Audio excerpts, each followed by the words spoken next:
Sorry about that. My name is Melissa, and this is Sharon. We are two of the developers working on Positron.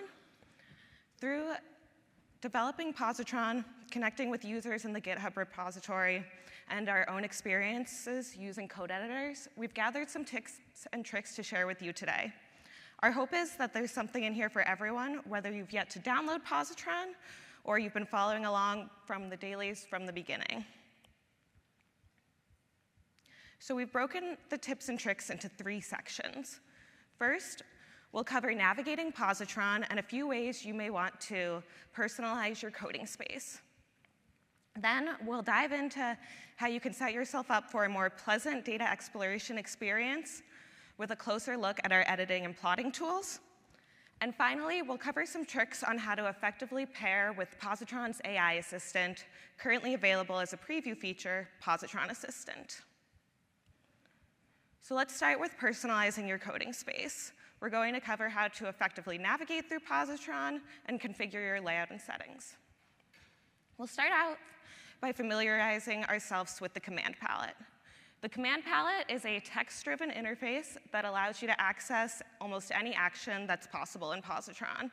It's your gateway to finding and running any command without clicking through menus or memorizing keyboard shortcuts. It's fuzzy searchable, so even if you don't remember the name of a command or you aren't sure what commands are available, you can type a few letters or words and see what your options are. This feature will allow you to quickly access many of the other commands that we have to share with you today. So if you're not already using the command palette as part of your daily workflow, this is a really great habit to build to help familiarize yourself with Positron.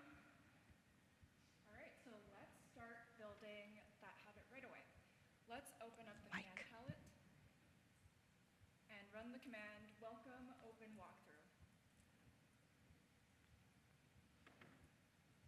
So we ran the command welcome, running the command welcome open walkthrough, and then we'll type migrating and select one of these walkthroughs. Positron will open up one of these walkthroughs, and these will provide step-by-step guidance on how to get situated in Positron. These are a great way to learn how to migrate from VS Code or from RStudio.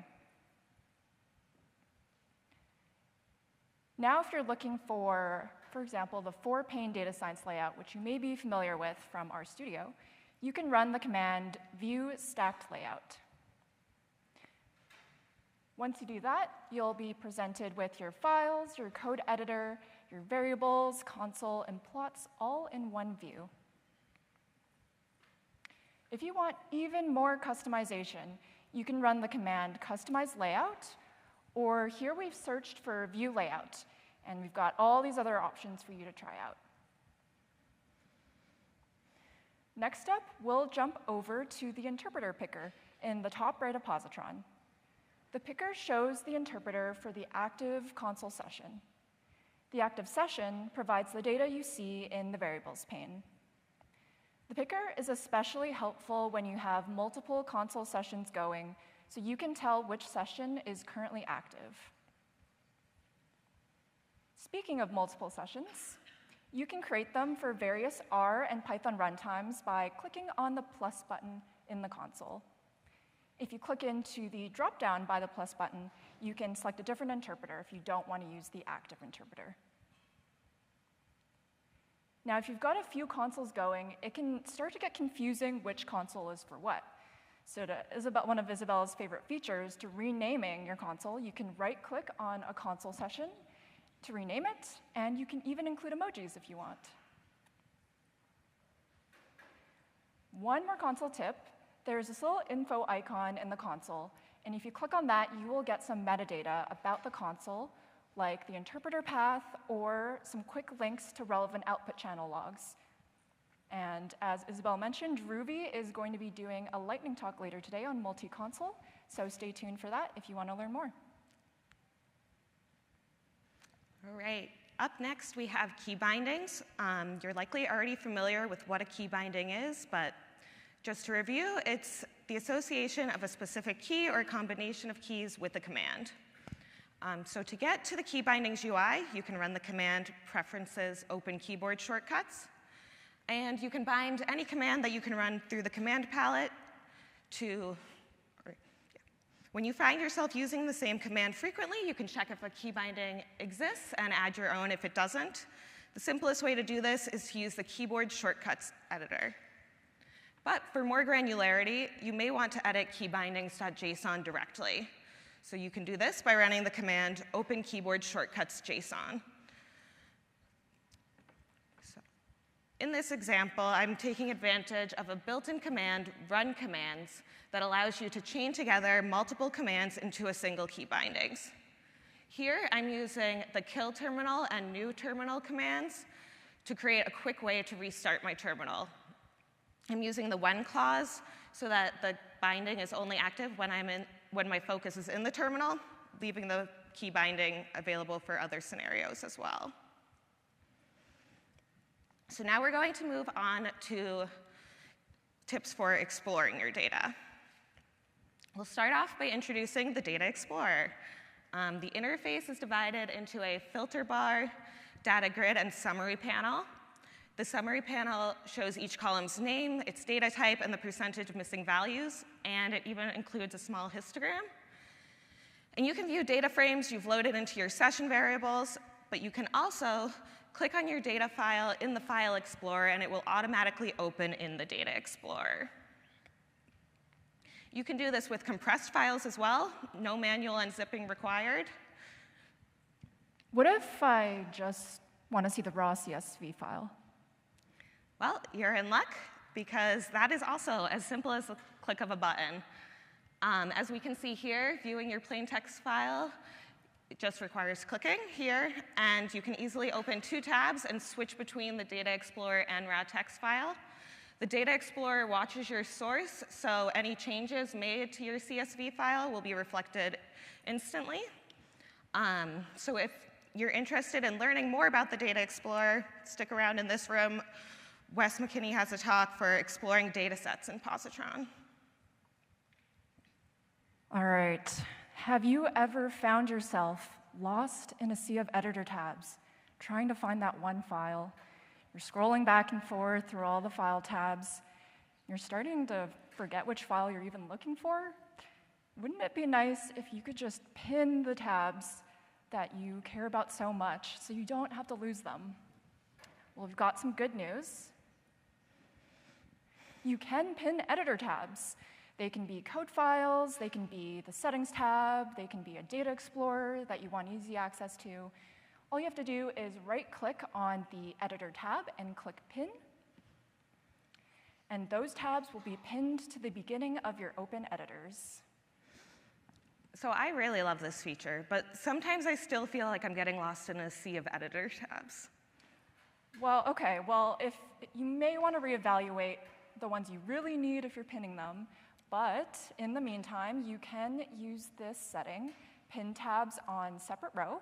So if you enable this, you get a little bit more real estate, and you get your pin tabs above your other tabs. Very nice. Now on to plots. Do you ever wish you could open up your plot in a larger space? Maybe you want to see the iris data set in full screen. You can do this by clicking on this little button here in the Plots pane to open the plot in a new window or an editor tab. Now we're just going to do a spontaneous theme change, so let's switch over to Positron Dark here. Ooh, Sharon, my eyes. What happened to the dark mode? Yeah, well, this is what you will get if you export this plot as an image, but during your authoring and editing process, we can de-ruin your dark mode by clicking on this circle button in the Plots pane. This allows you to configure whether plots should have a filter applied to them. By default, no filters applied, but you can configure this to follow your theme, or you can select a dark filter if you are just super into dark plots all the time. So let's go ahead and choose Follow Theme. And all is well now. Agreed, much better. With that, let's move on to talking about effectively pairing with Positron Assistant. Positron Assistant is an AI client that provides LLM integration with Positron through chat and inline completions. It's great for helping with debugging, refactoring, or getting suggestions for the next steps that you should take in your project. Two concepts that you should really understand to make the best use of Assistant are context and tools. Context refers to the information that Positron Assistant provides to the LLM alongside your prompt. Positron Assistant provides context about files and folders, and it also provides your in-memory data from your session. So this includes your loaded variables, plots pane, active console sessions, and session state. With your permission, Assistant can even run code directly in your active session. You can take advantage of this context by asking Assistant to plot data frames for you, or tweak things like the title or axis labels on your plots. You can view what context Assistant is passing to the LLM in your chat context. So here we ask Assistant about the current plot with the console session enabled as context. Assistant has access to review the plot as well as the code that generated the plot. And you can see this because the open eye icon is open next to the context. What about closing the eye? What if we want it closed? You can close the eye. You can control exactly what context Assistant sends to the LLM. So whether you have security concerns or the context is just irrelevant to your prompt, you can close your eye by clicking the eye icon. So in this example, we've removed access to the console session context.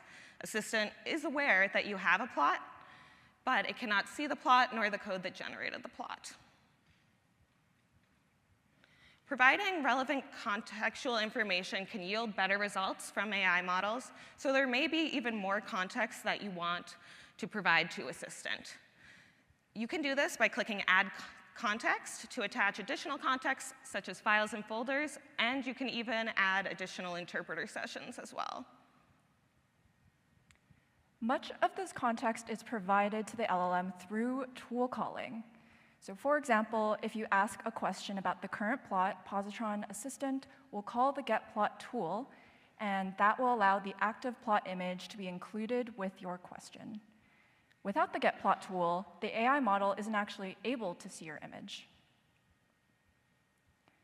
If you want to check if Positron Assistant has called a tool, you can keep an eye out for this green check mark, followed by some text describing an action.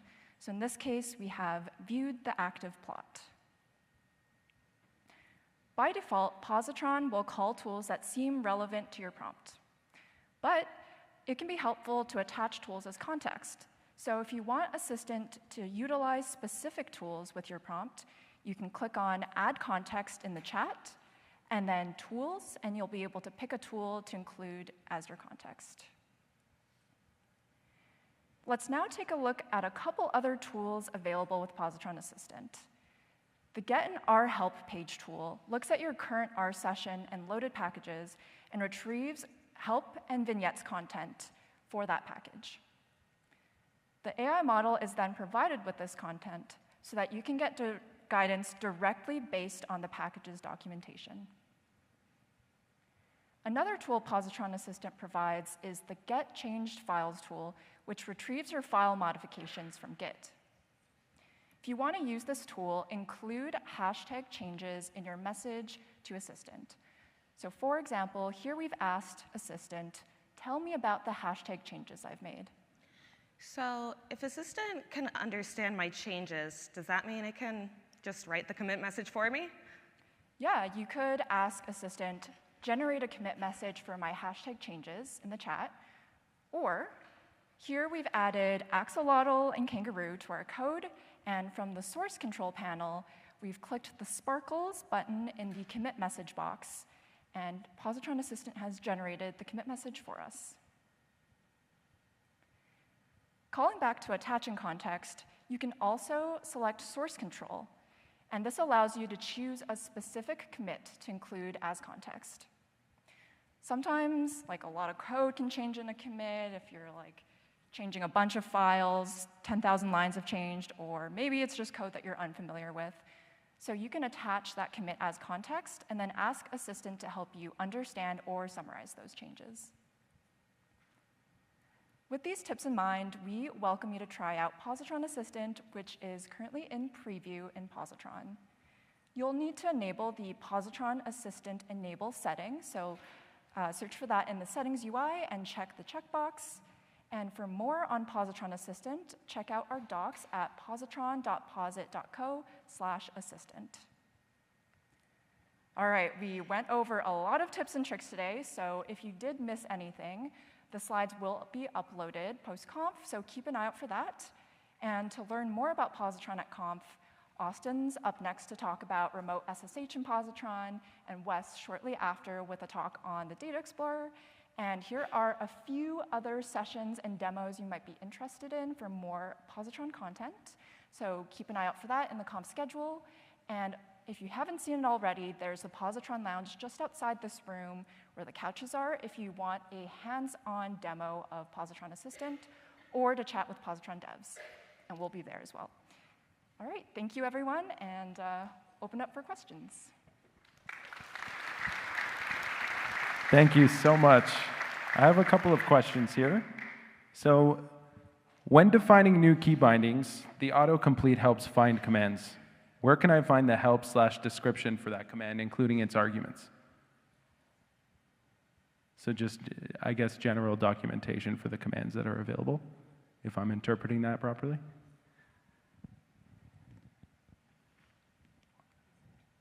Oh. Is it on? Oh, it's not. It's not on. Switch. You know what? I'm going to join you on stage. We can pass around the mic. That should be on now. Hello. There we go. Okay. So if you're in Positron, a good way to look for key bindings is if you run the open up key bindings command. There is a UI that Melissa showed earlier where you can search for key bindings. There's even a button that you can toggle, and if you do a key binding like Command C, it will pull up all the commands that that corresponds to. A lot of the commands that you can use are ones that we've inherited from VS Code as well, so VS Code documentation would be a great place to look that up as well. Awesome, thank you. So I have two related questions. Can Positron Assistant be turned off, and are there data leakage risks with Positron Assistant? Do the LLMs have access to the underlying data, or is that a feature that needs to be selected? Yeah, so as Positron Assistant is currently in preview, it is currently opt-in, so it is disabled by default in builds of Positron. So to enable it, you'll have to enable the Positron Assistant Enable setting. And if you do have Positron Assistant enabled, Melissa was talking about the open eye, closed eye icon in the chat pane. That allows you to include or exclude your session context from your prompt. Your session context will have things like the code that you ran in your console, the variables you have loaded in your environment. So if that's not something you want to include, you can disable your context, and that won't be sent over to the LLM. Great. We have lots of good questions here. I'll try and get a couple more in. So can you make keyboard shortcuts available to colleagues, kind of like sharing preferences, sharing key bindings?